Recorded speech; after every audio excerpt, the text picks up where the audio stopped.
Work, energy and power. Question 5.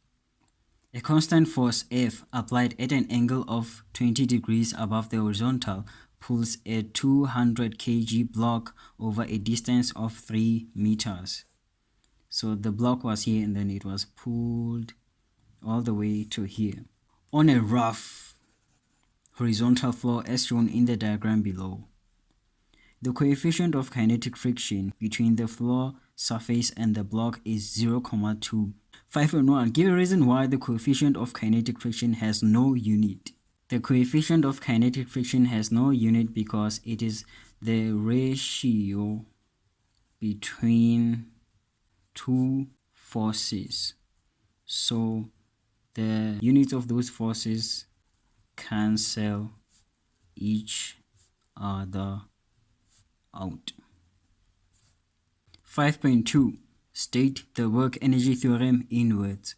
The work energy theorem states that the total work done on an object is equal to the object's change in kinetic energy. Usually when they ask us to define something like this, we're going to come across a question where we need to use the formula of what they are asking. 5.3. Draw a free body diagram, all the forces acting on the block while it is being pulled. We have normal force acting perpendicular to the surface, we have weight acting opposite the normal force, then we have frictional force, then we have the force applied acting at an angle. 5.4.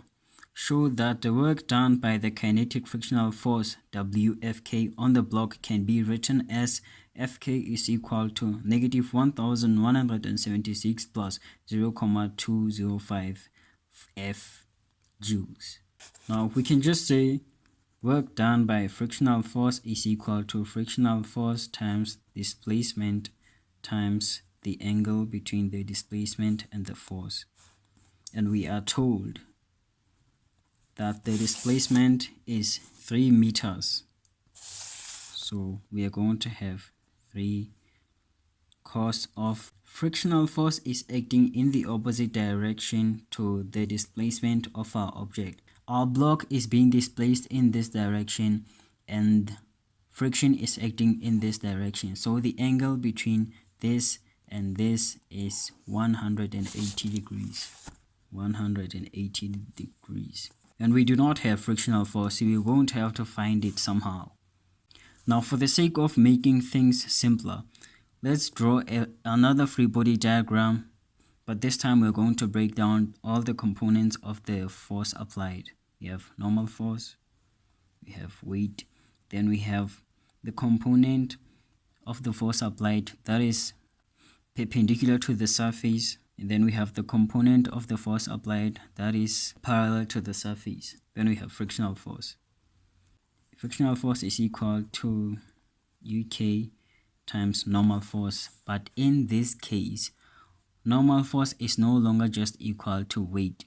Normal force is equal to weight minus the force that is opposing weight. So normal force is equal to weight minus force perpendicular.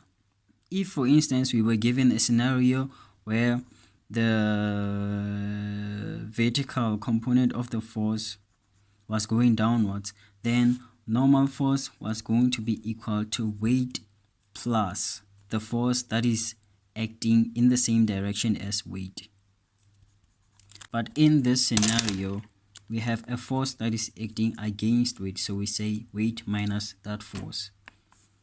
So UK into weight minus force perpendicular. Now force perpendicular, the way I memorize the trig ratios is by doing this.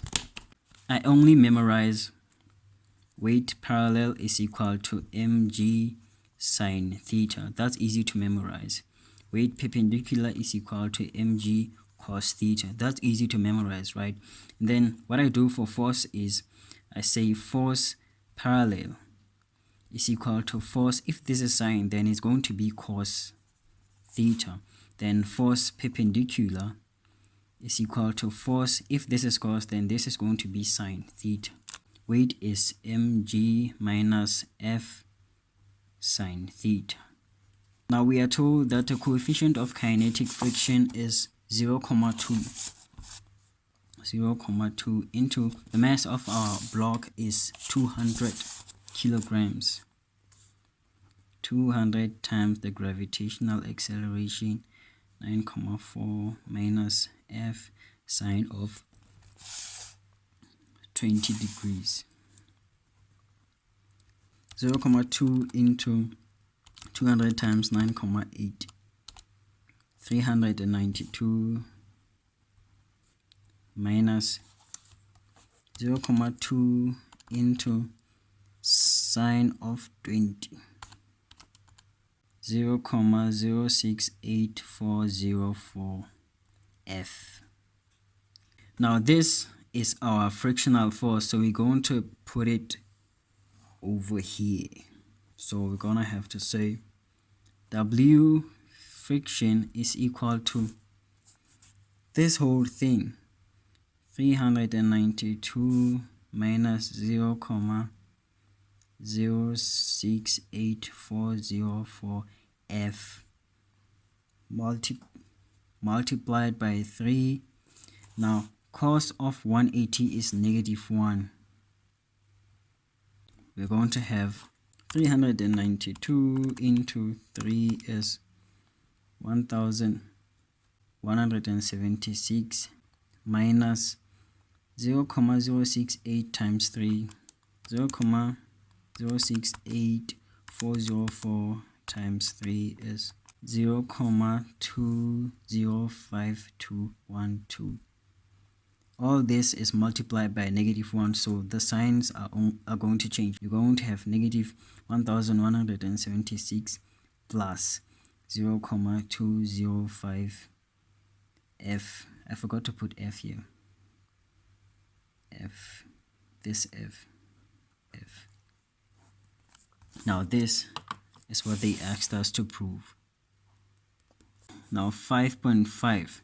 Calculate the magnitude of the force F that has to be applied so that the net work done by all forces on the block is 0. Now when you get a question like this, just say the sum of all the forces doing work on our object must be equal to 0. And then we add all of those forces. Now again, our block is being displaced across this line, right? It is moving from here to here. And these forces are perpendicular to that line. So all of these forces, force perpendicular, normal force, and weight, do 0 work on our object. You know why?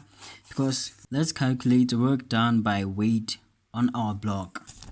Work done by mg is equal to mg times displacement times cos theta. Now this is the angle between the displacement and the force that is doing work on our object. Mg times displacement times, now what is that angle? Weight is acting perpendicular to the direction of our displacement, meaning the angle is 90 degrees. Cos of 90 degrees. Now cos of 90 degrees is equal to 0. So, and anything multiplied by 0 is 0. So work done by weight is 0 joules. So I don't have to add these forces when I expand this. So the only forces that are doing work on our block is force parallel and frictional force. So work done by force parallel plus work done by Fk is equal to 0. So when we expand this, we're going to get force parallel times displacement times cos theta plus this is what we calculated here. So we're only just going to substitute this value where we see work done by frictional force. The parallel component of force is F cos theta. F cos theta times displacement times cos theta plus work done by frictional force is equal to 0. Now you need to be careful here. This theta is the angle of inclination of our force, which is 20 degrees, right? And then this theta is the angle between our displacement and the force. Force parallel is acting in this direction, right? And our block is also being displaced in this direction. So what is the angle between an arrow that is going to this direction and another arrow that is going to this direction? It is 0 degrees. So we're going to substitute 0 and substitute 20. F cos of 20 degrees times displacement is 3 meters.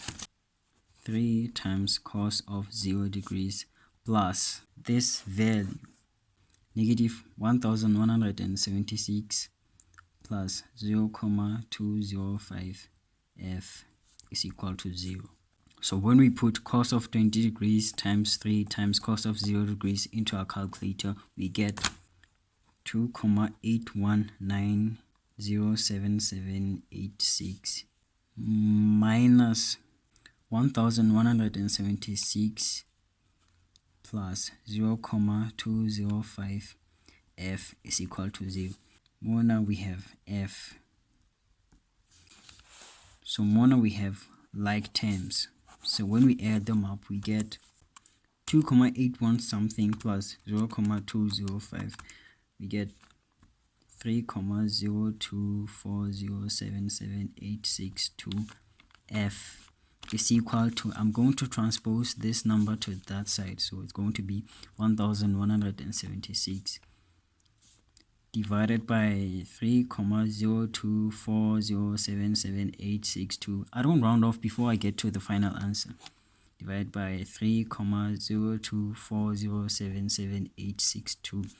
Our F is 1176 divided by 3,024077862. We get 388,88 newtons. That's our final answer.